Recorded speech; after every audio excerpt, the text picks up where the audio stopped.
Welcome. My name is G. You're watching Allastrology, and this is for you, Libra. This is your December 2022. We have one ending, two new beginnings. And so we're going to talk about the astrology. I'm going to talk about the astrology, and I'm going to try to do it where you don't even know it. And then I'm going to pull you a card after each event. So again, one ending, two new beginnings, December 2022. Let's begin.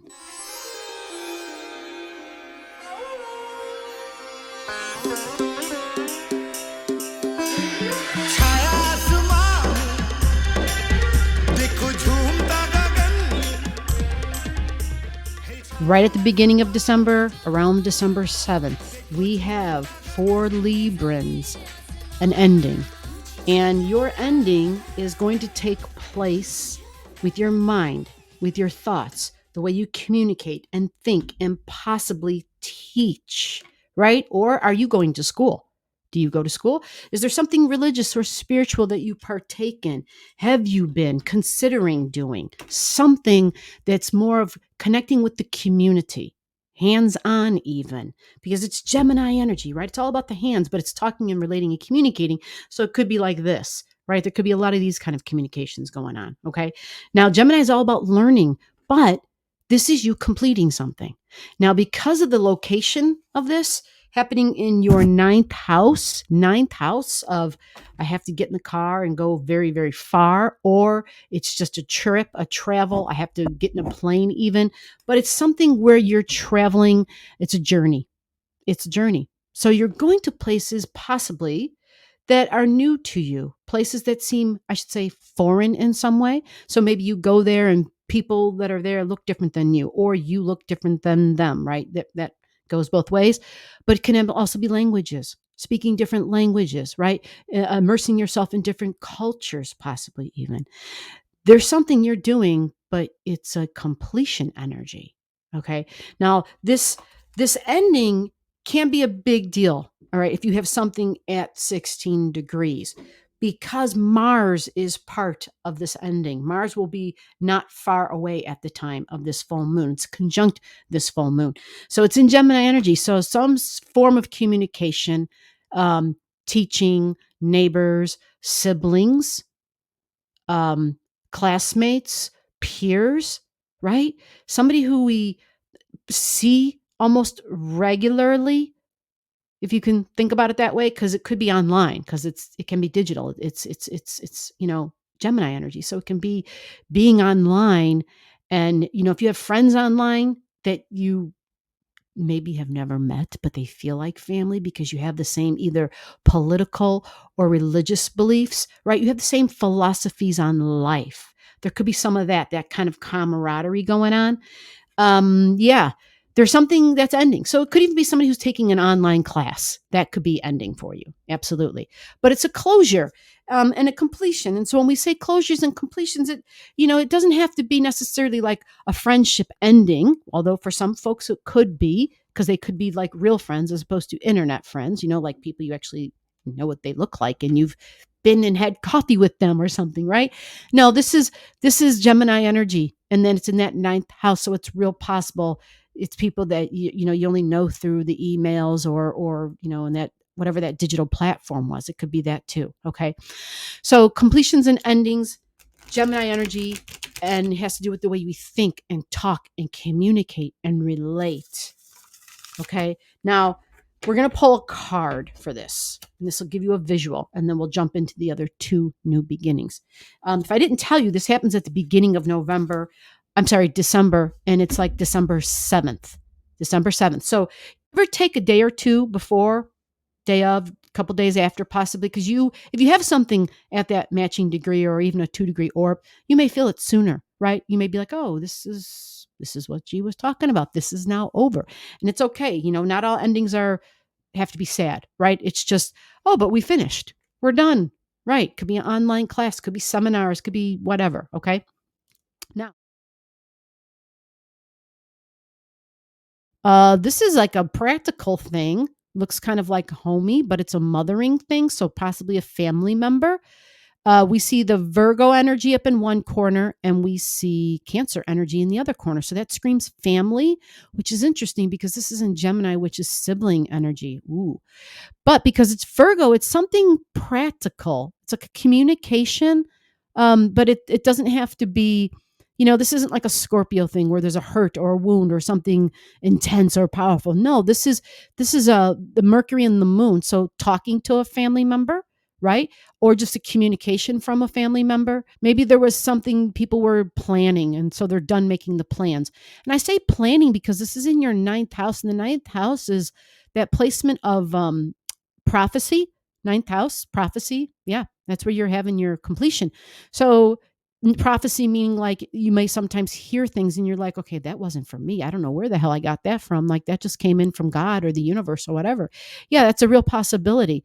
And so maybe seeing into the future and making plans with the future, and maybe those, there's a conclusion with that. Maybe not necessarily the link or the line of communication, but the planning of it, whatever that was, right?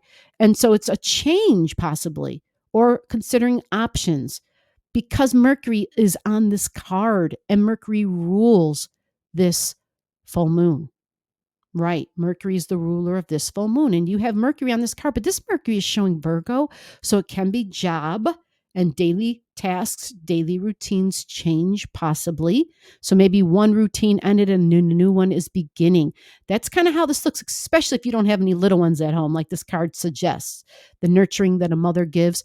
But when a mother has a baby, right, there's definitely a lot of routines and schedules that a mom has to stick to with a baby. Super important if the mom wants to get any sleep and stay sane anyway. Yeah, schedules are everything at this stage with the little one. So schedules possibly changing. So there's a new beginning coming. It's a Jupiter thing, right? It's Jupiter, which Jupiter adds to things. So this is important to know. You experienced this before. You experienced it all through the summer. Jupiter was in the sign of Aries. So what we have to know about this is that Aries energy in general is impatient. It's young. It can be childlike. It's considered the child of the Zodiac. It's growing up and it's learning. It's learning how to have patience. It doesn't have any patience. Think of the infinite me, like that picture. That child doesn't do anything. When it doesn't have its food, it's screaming. When it's tired, it's screaming, right? And it's doing it because it's like, hello, over here, it can't communicate and talk. And so Aries is kind of holds on to a little bit of that. And it's all about, now that I'm not dependent on other people, I want to be able to do things when I want to do them, right? And so it just thinks about, well, I'm hungry, I'm going to eat, and this is what I want. It really becomes more about I and me in the Aryan energy. Okay, so for you, Libra, Jupiter is going back into Aries in the month of December, and this happens in your seventh house, which is fascinating because this is meeting new people. Yeah. Seventh house, significant one-on-one relationships, it tells me. Yep. And if Jupiter goes there, it means you're going to be meeting more people. Right. And likely young people. Because it's Aryan energy. It's typically young. Even if they're not young by age, something about them will you look youthful. Okay. But just remember about the impatience, about wanting to be first, things being fast, right? Aryan energy, yeah, wants to be at the front line. Right. It wants to be at the front of the line. It wants to be leading. Yeah, it's all about I'm the leader of this group or whatever, right? It's never going to be last place. It won't stand for it. And if it does get in last place, it has a pissy fit. It's the one who says something or stomps their foot or walks down the hallway slamming doors or slams, what I'm saying? Like, it's Aryan energy. It acts like a child when it doesn't get its way.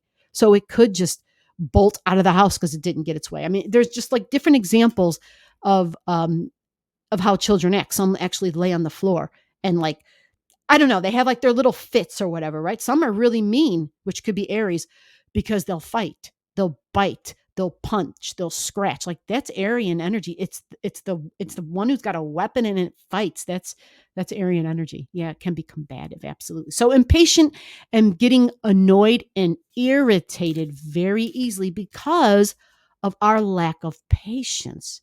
Yeah, and we got to experience wonderful patience for like October and November. I really think Jupiter saved our butts with Mars and Gemini, and then Jupiter backed into Pisces. And so it mellowed. It was like, okay, observe, be a little bit more, understanding, a little bit more compassionate, be more soft, be more forgiving. Like that's all Pisces keywords. So we had that for 2 months. And thank God that we had that prior to the elections in the United States, right? That's all I got to say. Thank God. So now this is your new beginning, and I'm going to pull you a card, and they're saying don't do any other shuffling, to grab the one right off the top. So that's what I'm going to do for you, grabbing the one right off the top. And so remember, this is your 7th house of significant one-on-one relationship. Jupiter is going there, meeting more new people, significant one-on-one relationships.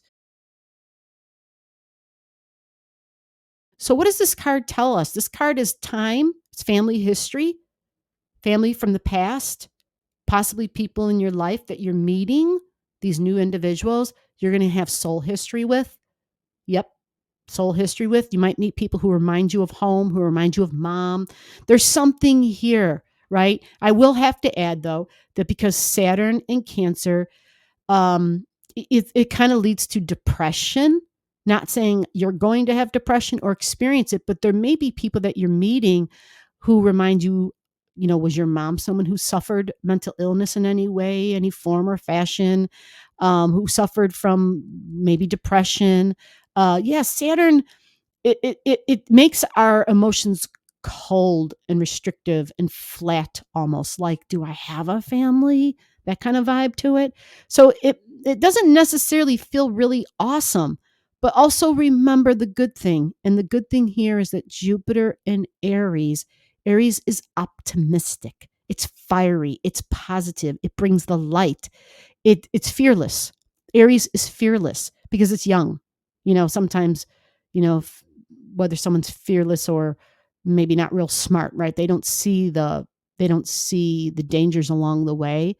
That's one of the beautiful things about the Aryan energy. And it's, it's naivete type of thing. It just goes, it just does. It doesn't think about, the repercussions. But this card actually kind of helps, believe it or not. It adds balance to that. It adds balance to our fiery ways. So when I take this all and combine it together, I would say this would be a help if you're someone who has a hard time with your temper, and if you have no patience, and if you get easily irritated. This may be a help. And by the way, if you are someone, especially since this is talking about a winter, like December for us in the States anyway. So we have less sunlight hours typically. So like, what was that? Vitamin D3 or something you can take that helps. Yeah, that helps a lot. And I take it every day. I just thought I'd mention it because I take it and I find it to be helpful. And I know a ton of other people who do too. They have that thing. So that helps to increase more of the optimism and positivity that we don't get from the sunlight, because it's the winter months and it just becomes like, oh my Lord, how many gray days can there be? And this is what this is. This is like ice and cold and snow, right? And that just is talking about your emotions and your feelings and your home and your family. All right. So this may bring balance to the fiery Jupiter going into your Aryan energy. Yeah, another new beginning. Now, this new beginning happens in December as well, and it's towards the end of the month, but it is right before Christmas. December 23rd, okay, we have a new moon, a new beginning. This is a big deal, folks, so listen up. I'm saying it's a big deal because it's near a world axis point, AXIS. 1 degrees and 32 minutes in the sign of Capricorn. So it's job, it's work, it's my long-term goals, it's my long-term financial security and stability. What do I do to establish that, to retain that, to continue that, right? Capricorn is material and physical and tangible. Typically, it's things you can hold in your hand, right? It's like the nuts and bolts, they say. I've been hearing nuts and bolts a lot today. So it's in your 4th house. Wow, a new beginning in your 4th house. So this could be home, but it's also family and emotions. Oh my gosh, crazy, because that last card was this. This is so interesting for you, Virgo. Libra. It's the new moon. Yeah, I'm double checking my notes. New moon, 4th house for you. This could be your physical home and structure, a new beginning. What you're looking for is that degree point, 132. See if you have something there at that degree. It could be 2 degrees before, 2 degrees after. So yeah, that would mean the butt end of Sagittarius energy. If you have something like at 28, 29, yeah, I would say, yeah, nothing before 28, but unless you have something there, like then you could even say 27 degrees if you have something like a house cusp line, possibly, or if you have like a major planet there, especially a personal planet, right? At 27. And you could have multiple things. I don't know. You tell me, check, and then comment below. That will help me out and to help you if you have those details. If not, let me know. So yeah, I'll have the details below the video. A new beginning in your home, a new beginning with family and feelings and emotions, likely responsibilities though, because you have Capricorn in your fourth house, typically for Libra ascendants. If you have Capricorn in your fourth, yeah, there might have been difficult relationships with mom. Yeah, fourth house, mom, restrictions, duty and responsibility, right? I can think of a person who at a very young age had to take care of mom. Mom was sick. And at a very young age, the person had to take on, adult role in the household, right? So they're telling me to mix it again for you. So this is a new beginning, a new responsibility of some sort. It could be professional, especially if you work from home, a new job in the house. Maybe you could be an online teacher working from the house. But maybe you just have something you're starting up at home. Do you work for yourself? Are you self-employed? Yeah, it could be something like that too. Maybe you got a new gig. I don't know. There's a lot of different ways, a lot of different things. People have become very inventive about different things that they do in their life to create extra income. And that is all about to create, it's that Capricorn energy. It's for my long-term financial stability. Yeah. It's also vocation energy, stuff you're going to work towards and do whether you get paid for it or not. Yeah, believe it or not, it seems weird. It seems like a contradiction, right? The trick is, can you make money doing the thing that you would do whether you got paid for it or not? That's the thing right there, right? That is the key. For those who have found that, you are blessed. You are blessed. They're telling me that the deck just split in half, like it fell down. So they're saying to take the smaller portion and to take the top card from that smaller portion. So that's what I'm going to do. Okay. And that's what we're going to show you. You ready? This is for your new moon, December 23rd. New beginning in Capricorn. Goals and ambitions, possibly a new job, something about vocation energy, something long-term, set up financial security. Okay, and you get the Saturn card. Very interesting. Work, home. This is knowledge, right? Studying text, things that take a long time, possibly being the teacher energy. See the light in the background, the Leo King. Yeah, the universe is back there. There's like a doorway, but you see how time is involved because Saturn rules time, and this is what you have in your fourth house. This is Capricorn. This is so crazy. Yeah, it's also the bones of the body. That's Capricorn. It's the spine. So this is like a teacher, like a monk, right? Somebody who's wise and who has wisdom. Something about you and your wisdom. Are you a teacher? If not, are you going to be going to school? Are you considering being a teacher? There's something about the things that you do in the home, the structure, the way that you're organized. Yeah, you're going to be setting up something new, some sort of a new routine, some sort of a new structure within the home that will help sustain or help begin your path to be able to create that long-term financial security. This card is all about structure. I'm sorry about the lighting. Remember, Saturn organizes. Think of when you go into your kitchen and you got all your Tupperware containers and you're like, okay, this goes in here, this goes in here, and then you label them and shit, right? And then the lids even have different colors on them to represent things. That's Capricorn. Yeah, that's Virgo, but then that's Capricorn because Capricorn does it for the long term. It does it professionally. Virgo does it in the home. Capricorn does it for the job, for the business, for the long-term goals and the financial security. All right. It's routines, but it's more about setting those things up because it's like these are the rungs on the ladder. And these are the things I need to do to succeed. Remember, the success that Saturn, the promise of Saturn is that if you stick to it, you will get rewarded. And this is the card for that.